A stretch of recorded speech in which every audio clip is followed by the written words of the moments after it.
Cushion foundations, cushion foundations, cushion foundations. How I love using cushion foundations. I mean, what's there not to like cushion foundations? They are comfortable and convenient to use. You don't need to pump it out and get it all on your hands. All you gotta do is pat, pat, pat, pat, pat. There's a lot of different cushion foundations out in the market. Recently in Korea, Etude House Apieu, Missha, Catsmong came out with some new cushion foundations that's been raving good reviews. So I decided to get my hands on them and try them out. Now for me, when it comes to cushion foundations, I'm a fan of number 23 because I prefer to use a darker tone foundation. Since my skin breaks out often, I'm always worried that my makeup would get thick and heavy because of the amount of foundation and concealers I have to use. After watching and reading a lot of reviews by other people on the net, I decided on getting them because people are saying that it made their skin dewy and glowy. So without further ado, let's check them out. The first up is Etude House Skin Glow Essence Cushion number 23 Sand. So when I first opened this, I was able to see that this is a tension type cushion. On their website, they call it their neat mesh filter, being that this is a tension cushion. It'll pick up a lot of foundations, so adjusting the amount you pick up is a must. The puff itself seems pretty normal, but it is sort of thick and plushy.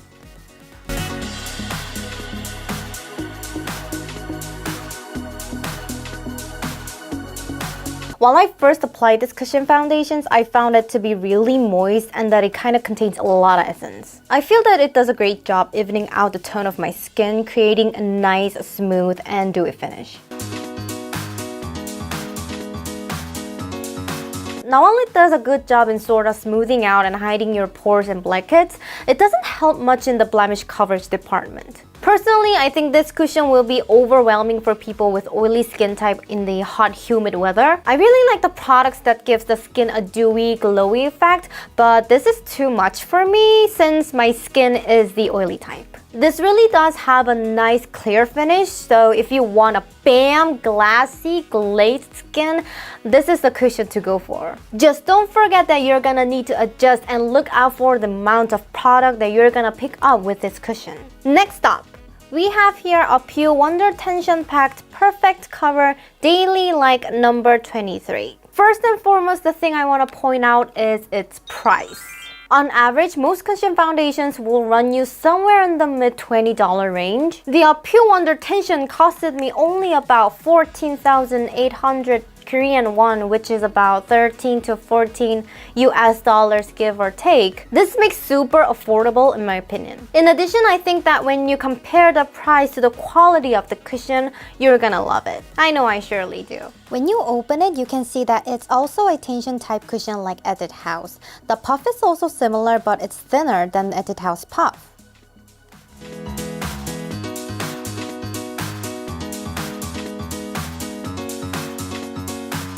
To start off, this cushion provided me a much better coverage than the Etude House cushion. I think this is a bit bright compared to the other number 23 cushions. It provides a decent amount of coverage that covers up the pores well, and I felt that it's a really light and thin foundation.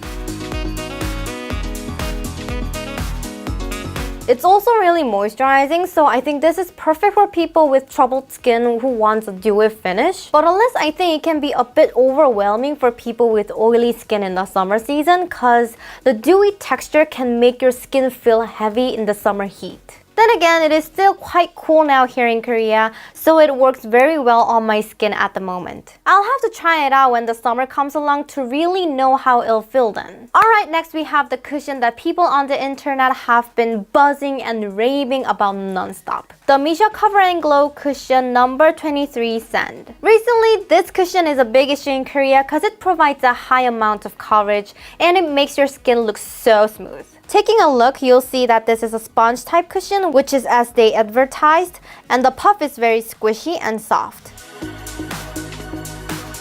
This foundation is also super cool to touch and feels super moisturizing. The formula isn't the lightest and it kind of feels a bit thick, which is probably why it has the highest coverage. It is also a bit darker than the Apieu's cushion. It covers the pores very well, but it sort of has a grayish undertone. Now, there's a lot of people who don't like products with grayish undertone, but you should know that grayish undertone foundations or cushion foundations do a superb job in covering red blemishes and skin troubles. So I think this will be good for people with troubled skin and acne like me, because it'll cover those troubles very naturally and make your skin look so smooth. And if you feel that the coverage is not enough, you can layer it twice or apply a little more to touch it up a bit for the perfect coverage you need. Last cushion, I have here Catsmong Blemish Talk Cushion number 23 Natural. Well, this is also like a normal sponge cushion type. The puff is a high adhesion ruby self puff. So here the ruby self puff has a good absorption capacity because it can be delivered to the skin rather than the puff, even though the contents are sufficiently absorbed. I really use this one a lot because at first, when I first tried it, I thought it was just so great. As you can see, this is the darkest of all cushion I brought with me today. But personally, I like my foundations to be a bit on the darker side. This cushion also has a high coverage, so it feels a bit thick and heavy. Actually, taking a look at it again, now it seems a bit darker when I first used it. Did the foundation get darker or did my skin get brighter? This foundation also carries a slight grayish undertone, but personally, I don't think that it's that apparent because it covered my blemishes very naturally. It says that it helps contain and control the oil on your skin like the matte type foundations, and that it contains 27% of moisture essence, so it doesn't feel as dewy or glowy like the other cushion I brought today, but it's not matte. It's like somewhere down the middle. Not too glowy. Yeah, semi-matte. It's not as glowy as the other cushions. Even when your skin begins to secrete oil, the matte of the foundation will work to contain and control it. Personally, I liked Apieu's Wonder Tension Pact Daily Like and Catsmong's Blemish Talk Cushion most of all. I mean, I liked all of these cushions, but Etude House looked too natural, as if I didn't apply anything on at all, hence the lack of coverage. And as for Missha's, I felt that it was similar with Apieu's, but that it's a bit on the heavy side, so I think it'll be great to use personally for the winter season. So this was my comparison of the 4 cushion foundations by Etude House, Apieu, Missha, and Catmong. I highly recommend all of these cushions for all you out there, as they are all great cushion foundations product. Thank you for watching my video today. Don't forget to subscribe, press the like buttons, and please leave some comments for me. I'll see you guys next time. Bye bye!